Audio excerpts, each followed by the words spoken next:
le 13h, Ophélie Fontana. Bienvenue à vous à la une de l'actualité, des mesures énergie présentées par le gouvernement. Carburant moins cher, chèque mazout, diminution de la TVA sur le gaz. Nous allons détailler cela avec Rachel Crivé-Laroux. Des barrages filtrants sur la Nationale 25 pour protester contre les prix de l'énergie. D'après les syndicats de la Sonaca, les mesures prises ne seront pas suffisantes. Des files encore devant le palais 8 du Heysel. Des réfugiés ukrainiens continuent d'arriver chez nous. Bruxelles déclenche la phase provinciale de crise. Explication avec Imad Messoudi dans un instant. Une émission de la télévision russe perturbée en plein direct. Une employée de la chaîne a voulu dénoncer la guerre en Ukraine et les fausses informations diffusées par son pays. Enfin, l'incendie de Notre-Dame de Paris, adapté au cinéma, une sacrée prouesse au niveau technique. Rencontre avec le réalisateur Jean-Jacques Hano dans ce journal.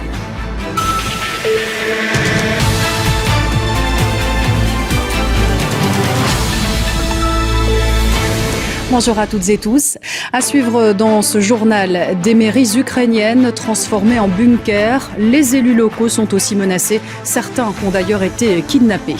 Pour soutenir la population ukrainienne, certains Belges sortent le drapeau. Nous irons dans cette fabrique de Moucron où il y a beaucoup de commandes. Et puis, coup d'envoi d'un chantier d'envergure à Liège. Une portion d'autoroute sera transformée en boulevard urbain. Benjamin Verpoorten nous en parlera d'ici quelques minutes. Mais venons-en donc à la guerre en Ukraine, une guerre désapprouvée par certains Russes avec une image forte. Une journaliste a fait irruption en pleine émission hier soir pour dénoncer l'action de Poutine. Joris Buluc et Philippe Antoine vont nous raconter ce moment. C'est le journal télévisé de la principale chaîne de télévision en Russie. Il est vu par des millions de téléspectateurs et ceci est juste incroyable. Une journaliste vient d'entrer sur le plateau. Sur sa pancarte, il est écrit « Non à la guerre, arrêtez la guerre, ne croyez pas à la propagande, ils vous mentent ici, les Russes sont contre la guerre ». Cela ne sera vu que pendant 5 secondes. L'image du plateau est remplacée par des images d'un reportage, mais l'impact est gigantesque. Immédiatement relayé sur les réseaux sociaux un peu partout dans le monde, d'autant que la courageuse journaliste qui a osé défier le pouvoir a, au préalable, réalisé une vidéo. Tout ce qui se passe actuellement en Ukraine est un crime. La Russie est l'agresseur. La responsabilité de cette agression repose sur la conscience d'une seule personne, Vladimir Poutine. Mon père est ukrainien, ma mère est russe. Ils n'ont jamais été ennemis. Au cours des dernières années, malheureusement, j'ai travaillé avec la propagande du Kremlin sur cette chaîne de TV. Et j'en ai honte. J'ai vraiment honte d'avoir permis que de tels mensonges soient dits à la télévision. J'ai permis le lavage de cerveau du peuple russe. Le courage de Marina Ovsiannikova a été salué par le président ukrainien et par des milliers de gens sur les réseaux sociaux qui s'inquiètent désormais de son sort. Marina Ovsiannikova était rédactrice en chef de cette chaîne de télévision très importante en Russie. Elle a été arrêtée.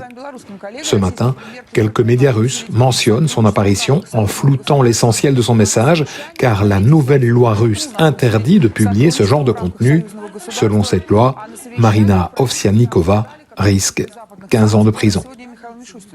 Et au niveau de l'offensive russe, les bombardements s'intensifient à Kiev. Le maire annonce un couvre-feu de 36 heures dès ce soir, donc jusqu'à jeudi matin. Il faut dire que plusieurs explosions ont retenti dans la capitale. Plusieurs immeubles ont été soufflés. Nous le voyons sur ces images. Alors les habitants s'attendaient à vivre des jours difficiles. Écoutez le témoignage d'un homme légèrement blessé. J'étais prêt à partir avec toutes mes affaires, j'étais prêt à m'échapper. Avant d'aller dormir, j'avais aussi placé une grande armoire et beaucoup de choses lourdes devant ma fenêtre, au cas où des débris seraient projetés derrière ma tête. Donc cette armoire et ces objets m'ont en réalité sauvé la vie, car toutes les fenêtres se sont brisées et tous les débris ont volé dans l'appartement. Malgré tout, je n'ai pas été sérieusement blessé, juste quelques égratignures. Tout le monde craint pour sa vie, y compris les élus locaux. Ces derniers jours, 2 maires de villes ukrainiennes ont été kidnappés par les troupes russes. La surveillance est donc renforcée autour des mairies, devenues de véritables bunkers. Exemple à Zitomir, à une centaine de kilomètres de la capitale. Image commentée par Isabelle Warnotte et Eric Destiné. Chaque fenêtre est protégée par des sacs de sable. À l'intérieur, des hommes en armes, souvent discrets. Voilà la maison communale de Jitomir, désormais ultra protégée. Ici, le bureau du maire, qui vit entre ces 4 murs, le plus à l'abri possible des enlèvements et des bombardements. C'est un fragment d'une bombe de 500 kilos qui est tombée sur la ville et qui a détruit un internat pour étudiants. Cet homme doit garder son sang-froid, l'œil constamment rivé sur les caméras de surveillance. Je n'ai pas peur, mais je suis tout le temps entouré d'hommes armés. Des hommes en armes, souvent volontaires, pour protéger le maire d'un éventuel kidnapping.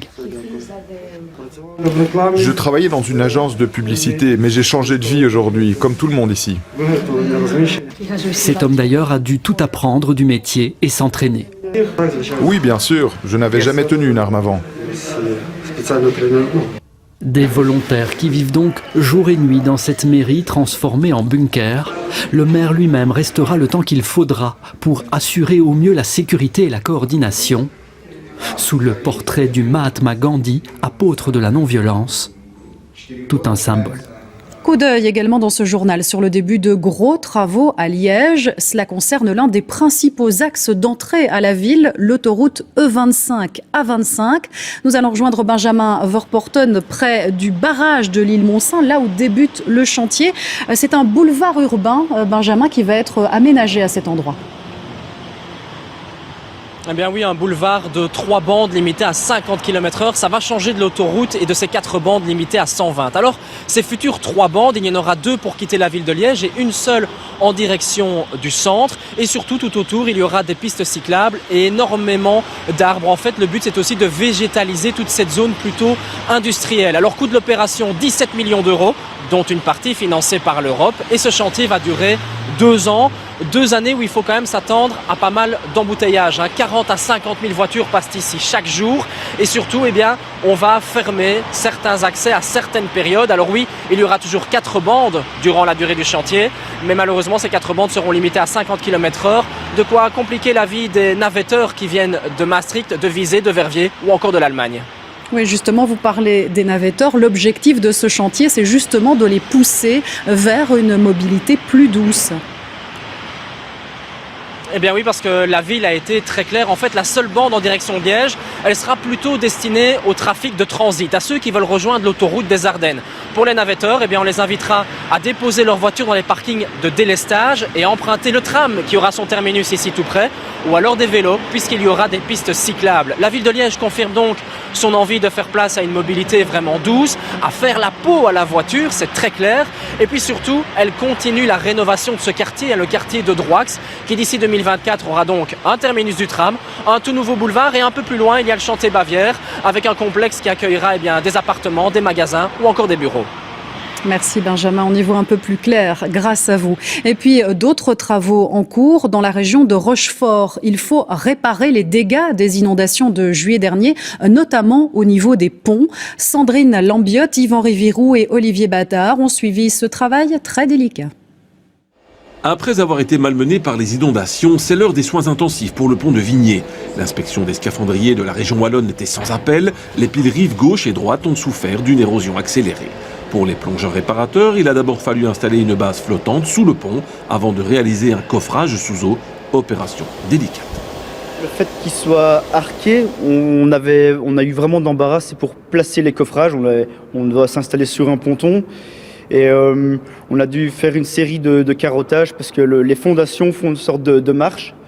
Donc on a dû faire une série de carottages pour pouvoir injecter le béton derrière nos coffrages. C'est une cavité de plus de 30 mètres cubes qu'il faut bétonner. Pour l'opérateur de la pompe à béton, l'exercice sort de l'ordinaire puisqu'il travaille sans voir le site d'injection. L'accès sous le pont est délicat et la communication avec le plongeur inédite. Heureusement, la solution de béton tient toutes ses promesses. C'est un béton qu'on appelle colloïdal, qui ne se fait pas diluer par l'eau, si vous voulez. Parce que forcément, le béton, on fabrique ça avec de l'eau, mais au contact de l'eau, il se rince et il se nettoie. Donc il faut un adjuvant spécial pour qu'il reste sous forme de béton. Il faudra 2 jours pour colmater les pieds du pont et offrir une résistance bien meilleure qu'auparavant aux événements climatiques. Les fondations avant étaient faites avec un rideau de pale planche et du remblai. Et en fait, le rideau de pale planche s'est dégrafé avec les inondations. Et le remblai est parti. Et maintenant, on a coffré, on bétonne. Donc c'est beaucoup plus solide que ce que ça n'était avant. Donc en principe, c'est fait pour tenir. Les travaux se terminent, la nationale 94 sera rouverte cette semaine. Quant aux plongeurs réparateurs, un autre pont les attend de pied ferme, sur Lourdes cette fois. Un chantier est aussi en cours depuis des mois à Notre-Dame de Paris, depuis l'incendie de 2019. Et figurez-vous que cet événement est adapté aujourd'hui au cinéma. Le réalisateur Jean-Jacques Hano a donc choisi de reconstituer le film de tous les événements qui se sont passés. Voyons cela avec Hugues Daillé. Activation EMO, posture immédiate, anticipation, feu Notre-Dame. Ce lundi d'avril 2019, en fin d'après-midi, c'est le chaos et le branle-bas de combat en plein centre de Paris. Comment empêcher le feu de se propager dans l'immense charpente en bois de Notre-Dame? Poursuivons reconnaissance. Poursuivons reconnaissance, c'est pas bon. Ça va? Alors on y va. Ça veut dire désastre annoncé. Moi, j'ai dirigé mon feu comme un acteur. C'est-à-dire que il faut qu'il soit tellement appétissant, j'ai envie de dire, tellement redoutable, parce que les deux se mélangent, vous voyez. Et donc moi, j'imagine, si vous voulez, un acteur superbe qui est immensément dangereux. C'est comme ça que et ma star, que j'adore, qui est belle à regarder sous tous les angles, vous voyez. Donc, vous avez une structure dramatique là, extraordinairement puissante.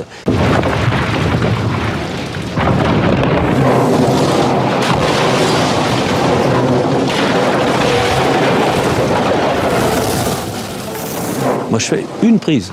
Donc, quand je fais dégringoler 75 mètres cubes de matériaux enflammés, comme si la voûte tombait au milieu de la cathédrale, je reconstitue le cœur, le centre de la cathédrale, si vous voulez, en studio, le même carrelage, les mêmes sièges. Et là, je planque 11 caméras. Et puis, j'ai les caméras sur grue que je peux manipuler à distance. Et j'espère que je serai heureux de la première prise. Concentrez-vous sur l'échafaudage. Refroidissez-le, si l'échafaudage s'effondre, c'est la cathédrale qui y passe et nous avec. Sur le plan technique, le film de Jean-Jacques Hano est bien sûr une impressionnante prouesse. C'est toujours spectaculaire, mais rarement émouvant, car aucun personnage attachant n'émerge dans ce grand combat contre le feu. À découvrir dès demain dans les salles. C'est la fin de ce journal. Dans un instant, la météo de Stéphane Piedboeuf. Et puis, affaire conclue. Excellent après-midi à toutes et à tous et à demain.